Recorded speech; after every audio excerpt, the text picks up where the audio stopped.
Hello, I'm Marcela Valenzuela from the Section 6, and my assessment is going to start with the revolutionary critical pedagogy.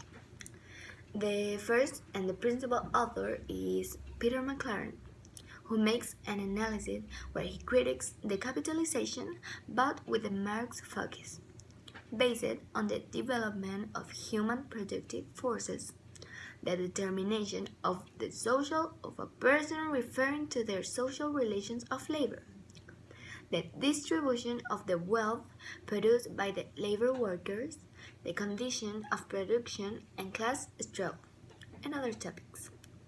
In the field of education, we are in a world that the value is built by the production, and the school is the principal agent of capital.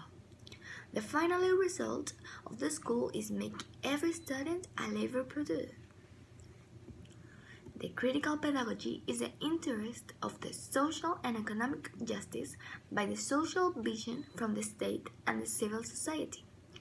The critical pedagogy also takes a dialectical approach.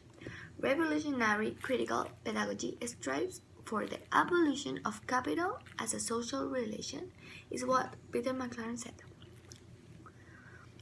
There are two types of pedagogy.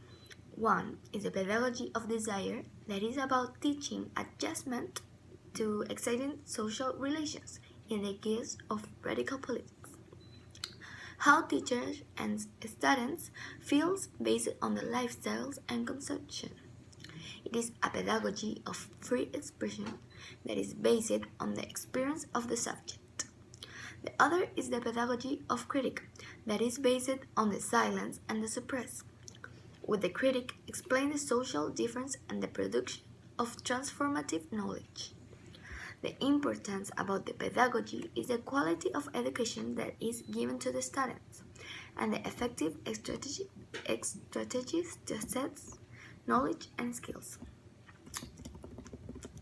The national assessments are based on a curriculum that are oriented on language, mathematics as the predominant subjects, and then science and foreign language.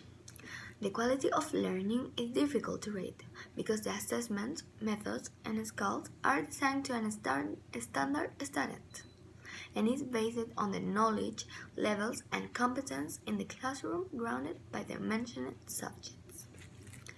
There are facilities like materials and tools that help the learning process, like textbooks that help the time spent in classroom. This can be developed in countries with limited resources because the low cost that they have.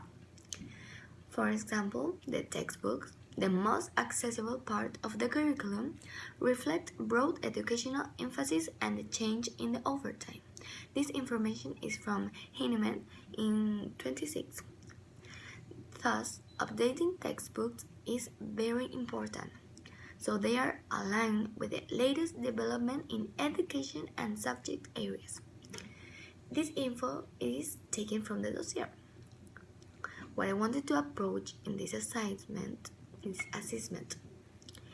the importance that is having the pedagogy in the basic topic of education, like the assessments and the curriculum, because the education and the schooling is based on the standardization of the students and thinking that all kids are equal, knowing that this is wrong, because every kid is different and have different mind with different abilities. The education should take an every child approach like the critical pedagogy and the pedagogy of desire that is based on the experimentation and the process of learning, not the final result, because we can only know that the student learned if we can see the process that he has. The quality of education is based on the pedagogy and is a big challenge that we, the future teachers, have because we're going to make the next and the future generation. So that is all. Thank you.